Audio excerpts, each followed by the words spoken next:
California was shocking and chilling and not the America that I know. And I want you to stop and think for a minute. This was a U.S. Senator, but that shouldn't matter. Nobody, no American should be treated that way simply for exercising their right to question their public officials.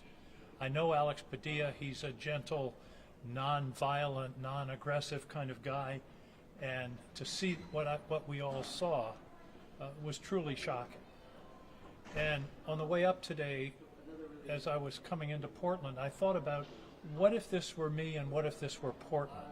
What if we had several thousand troops here in Portland and the chief of police didn't ask for them, the governor didn't ask for them, the mayor didn't ask for them, but they were here anyway? I'd want answers. And that's what Alex Padilla was trying to do. He was exercising his authority and his responsibility as a public official representing California to get answers to what's going on out there. He's also from Los Angeles, and so he has a special feel for that community. I'd also like to touch on the whole issue of the troops and the National Guard and the Marines in Los Angeles.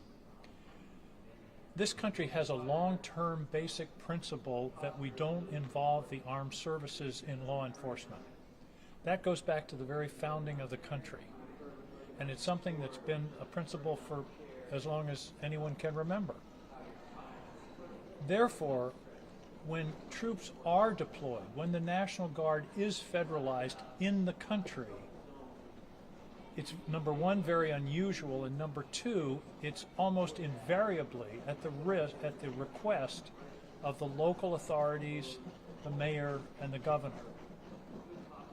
And again, I tried to think of how I would feel coming into Portland today if the governor had said we don't need the troops, if the chief of police in Portland said we don't need them, if the mayor said we don't need them, but there were several thousand troops here. I'd want answers too. We should be using force as a last resort, not as a first resort. Clearly, violence is never acceptable. Vandalism is never acceptable. Riots are never acceptable. But peaceful protest is part of what America is. It's actually literally in the First Amendment, the right of the people to peacefully petition their government for redress of grievances. So the real question in Los Angeles is, was the federal call-up necessary? And I start with the local officials, particularly the chief of police, who said yesterday that it wasn't necessary, that they had it under control. This is a very limited area in a very large city, one of the largest cities in the country. And to have forced in a federalized National Guard and the U.S. Marines, which is unprecedented in my experience. I've never heard of the Marines being called out for any kind of domestic disturbance in my lifetime. It may have happened somewhere at some time, but I've never heard of it. And the concern that was raised by the governor and the mayor was that the presence of these federal forces would only inflame the situation, would only create more pressure toward violence and the kind of protest that isn't allowed under our laws.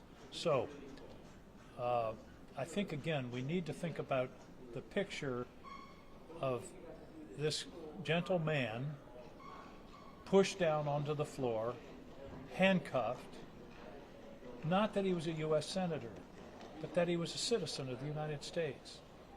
He wanted to ask questions of a public official. He wanted to ask questions of a public official that needed answers. And to me, as I said, it was shocking and chilling and not the America I know. Thank you. Senator, are you afraid that this is just becoming more of a norm? These things are just going to keep happening? I am. I do. I absolutely am concerned about that because, as I mentioned, force seems to become the first resort instead of the last resort, and that's very dangerous. And the deployment of troops in our country, within our country, for law enforcement, A, is against federal law, and B, is against every tradition that this country stands for. They should be used very sparingly and only in the most extreme circumstances. And the way to check that box is, do the local authorities say they need them? If they say they don't need them, then that ought to be a big hint that it's not necessary. They would call for help if they needed it. And it only, as I mentioned, can I shouldn't say only, but it has the potential to actually increase violence and inflame the situation. Do you and your colleagues have an avenue to get the troops out of there? Well, the state of California has filed a lawsuit, which is being heard as we speak in California this afternoon, questioning the legality of the deployment. I'll leave it to the courts to make that decision. Of course, the Congress does have oversight responsibility, which is one of the things Senator Padilla was exercising, to see about how federal funds are being allocated. I should have mentioned that the figure that I saw in the last 2 days from federal officials is that the cost of this deployment is over $130 million. $130 million for what appears to be an unnecessary deployment and a show of force. I think that's something that we should be thinking about as well. Are you also afraid that the president is no longer interested in listening to what any rules are, or adhering to what any rules or laws are? I don't really want to go that far. Let's keep it on this topic, okay? What consequences would you like to see as a result of what happened to your colleague? Well, I think we need to have a full examination of what exactly happened. What did Alex do? What did he say? And did it justify in any remote way the response? And I think there will be inquiry. I hope that my colleagues in the majority in the Senate will join all of us in following up on what this represents. And again, I'm not standing here just because this was a U.S. senator. This shouldn't happen to anybody under those circumstances. It was a very chilling video. Senator Lisa Murkowski, I think, said it was shocking at all levels and not the America she knows. And I hope her colleagues feel the same way, which will enable us to get to the bottom of exactly what happened. And I think we need to get to the bottom of the deployment of the National Guard and the Marines to understand, was it necessary, and if it wasn't, how do we prevent that from happening again? Why did you want to call this today, though, given you don't do this having a presser here, like for one event, and it was Senator Padilla that we're focused on, Yeah. like is that a sign that you think it is? I think this is a very serious matter. Yeah. I think Chris would know to face punishment. Like I'm just trying to get at what could Well, she change. could have defused the situation simply by saying, Senator, I'll answer your questions in a few minutes if you'll let me finish my statement. My impression is that didn't happen. He said he wanted to ask questions, and immediately these fellows grabbed him, pulled him out in the hallway. And even more chilling, if you've watched the video at the end, you hear a voice saying, "No video here," where he's on the ground being handcuffed, and then suddenly somebody comes up in front of and it was a staff member of Senator Padilla was taking the picture. They said, "No video here." That bothers me. The whole image of federal law enforcement with masks on, I find just not consistent with the America that I know.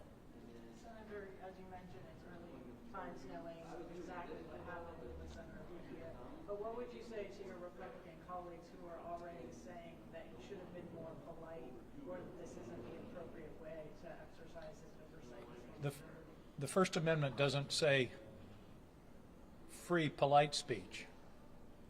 The protection is not for politeness, it's for speech. It's for petitioning the government for the redress of grievances. It's for confronting power in a direct, unequivocal way. So I don't think that's sufficient. If he had run up to the stage and grabbed the microphone and knocked her over, that would be a different situation, but it's not what I saw. One of the things that was said was that he lunged towards her. Did you see any evidence of that? I did not see that. Have you spoken to him? And that's inconsistent with the guy I know. Sorry, have you spoken to him? I have not. Apparently he's been released, and he's made a statement outside of the federal building, but I haven't seen it, and I haven't been in touch with him. And you touched upon, I've just this minute got off an airplane. yeah, of course. And you just touched upon, this potentially happening in Maine or fears of it happening in Maine. How does everything that's been happening in the past week in LA kind of change your perspective to what we could potentially see here in Maine? Well, as I mentioned, I'm disturbed. Well, I don't know. I wasn't on the ground in Los Angeles. I don't know exactly what happened on those nights. But I start with a presumption against federal troops unless necessary. And the question is, were they necessary? And to me, the first way to determine whether they were necessary is to ask the local officials, particularly the chief of police and the mayor. And if they say, we've got it under control, then I think we can save the taxpayers money and also save inflaming the situation. And the president has said, in effect, this could happen anywhere in the country. And I find that very disturbing. We don't use the military to enforce the law. That's the law in this country, and it's also deeply embedded in our tradition. The military is non-political and should not be involved in internal matters in this country unless it's absolutely necessary. I've called out the National Guard. When I was governor, I called out the National Guard in Maine. I think it was the largest call-up of the National Guard in history during the ice storm. Everybody knew that was an emergency that justified and needed the National Guard's support, and there was no question about it. But to have the president on his own initiative call out the National Guard over the objection of the governor and the mayor and the chief of police, I think that's getting us into very dangerous territory. I'm supposed to be downtown for a... As a senator yourself, how does this raise concern over the legal protections you and other government officials have under his current administration? Ask again, I'm sorry. As a senator yourself, how does this raise concern over the legal protections that you and other government officials have under his current administration? Well, it's concerning. I mean, again, I don't think we should focus so much on this being a senator. I think we should focus on this being an American. But it is concerning that one thing I saw from the tape is he identified himself. He said, "I'm Senator Alex Padilla," and then he had his hands up, and he was forced out of the room onto the ground. It was very chilling to me to see a guy with FBI on his back handcuffing a United States senator. Okay, got to go. Thank you. Senator. Thank you, Senator.